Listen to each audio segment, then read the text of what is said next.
He's the devil. You got me.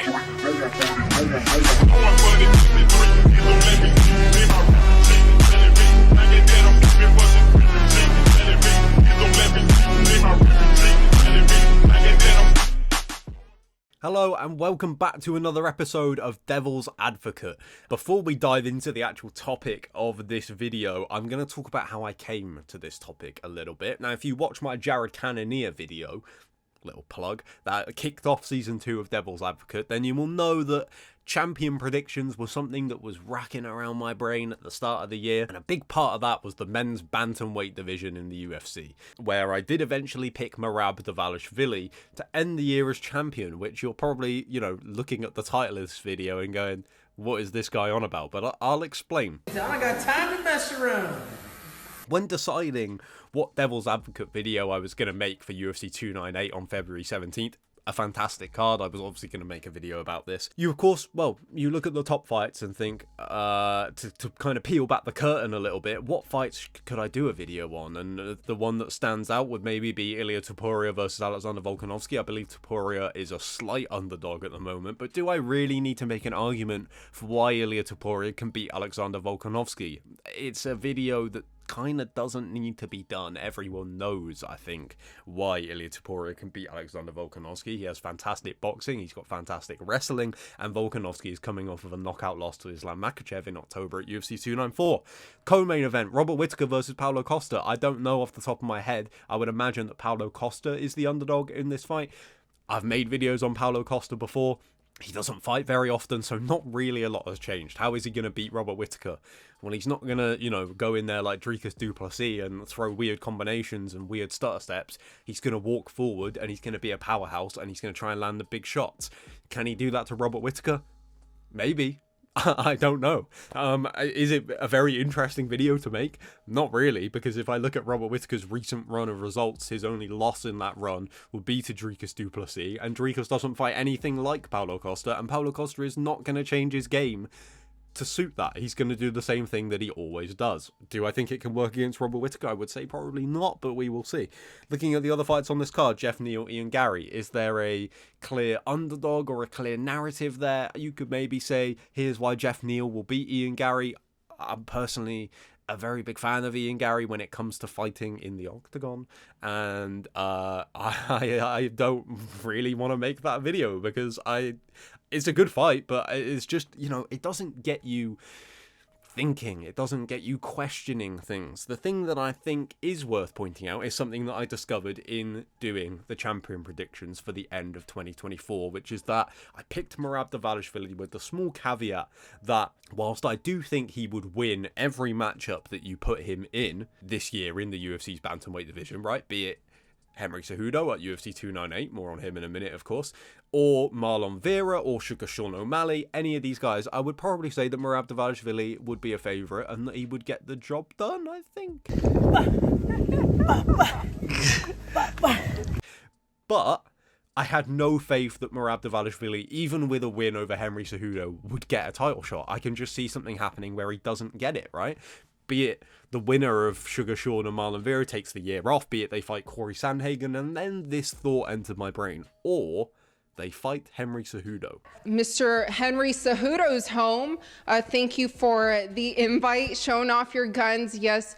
Now, that of course means that the crux of this video is built around whether Henry Cejudo can beat Merab Dvalishvili, right? That is a big if, because like I said, I already picked Merab Dvalishvili to end the year as champion. So where am I going with this, right? I'll explain. If there is anyone in the Bantamweight division that I would say probably has the best bet of beating Merab Dvalishvili, I would imagine that a lot of people would say Henry Cejudo. Now, whilst I don't think that Henry Cejudo is necessarily the best bantamweight in the UFC right now, I think that I would have said that before the Aljamain Sterling fight, but that fight kind of changed my opinion on Cejudo a little bit after that long break that he had between fights. And the fact of the matter is, Merab Dvalishvili against a lot of these guys is just going to ragdoll them with his grappling. Outside of Aljamain Sterling, who he of course is never going to fight because they are very close friends and training partners, and Henry Cejudo, I would say, is the other one because of course his wrestling pedigree. It's probably the biggest or most acclaimed wrestling pedigree of anyone in the division, despite the fact that I would say that Merab's MMA grappling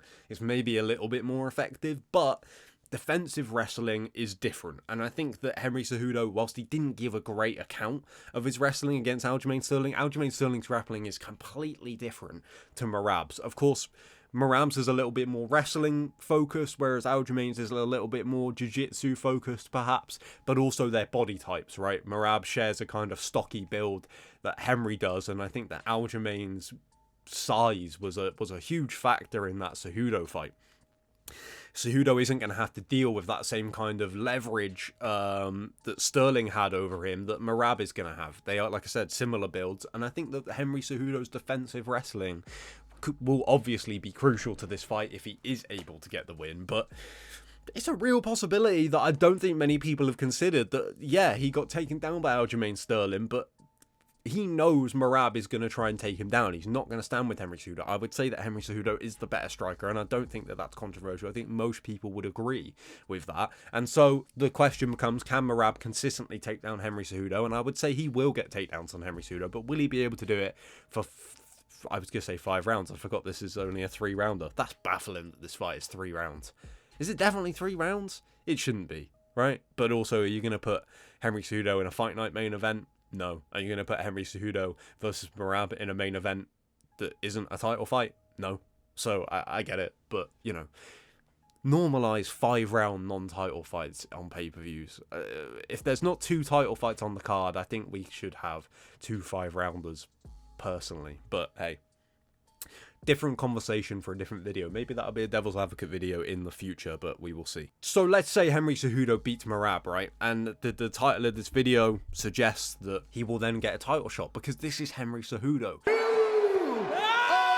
Undisputed UFC Bantamweight Champion of the World. And you know, especially if Sean O'Malley is the champion by the end of UFC 299, if he is able to beat Marlon Vera in their rematch for the Bantamweight title, you know Sean O'Malley is going to call out Henry Cejudo if Cejudo beats Merab. And you know that if Cejudo beats Merab, he will get on the mic and call out Sugar Sean O'Malley or Chito Vera.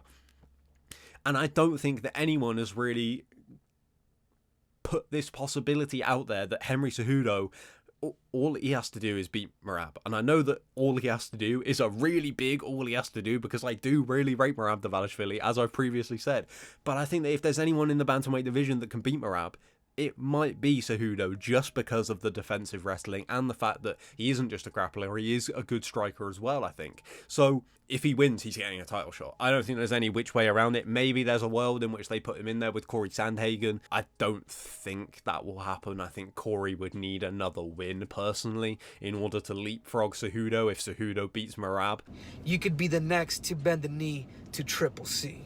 Bigger fight, bigger name. There's a potential that, you know, it just doesn't happen. Cejudo, of course, hasn't been very active, and he did have an injury.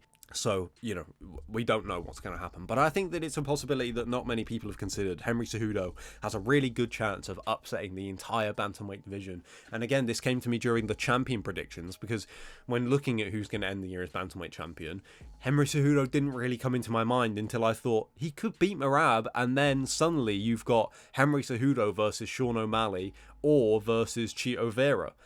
And those are they're not too bad matchups for Henry Cejudo. Now, admittedly, a lot of people did say the same thing about Aljamain and Sugar Sean O'Malley. A lot of people said that Aljamain's grappling was just going to run through O'Malley, and of course it didn't happen. He couldn't really get close to him. When he did, Sugar Sean was able to keep the fight standing and then get that knockout shot when Aljamain was reaching for him. So I'm not saying that it's a given that if Henry Cejudo beats Merab that he will become the Bantamweight champion, but I would imagine a lot of people will pick him in that fight, just like they picked Sterling and O'Malley. So that is the Devil's Advocate video for UFC 298. Henry Cejudo, I think this fight is one to watch, even though it's not getting a lot of hype right now.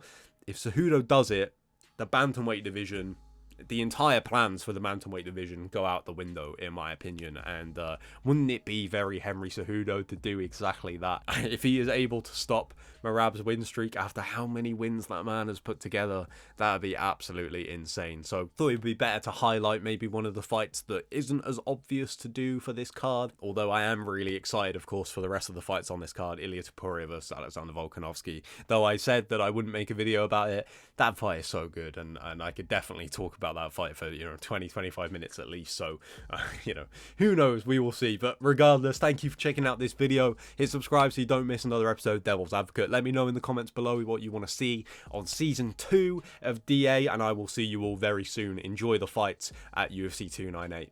You guys could all do me a favor and bend the knee to your King Triple C.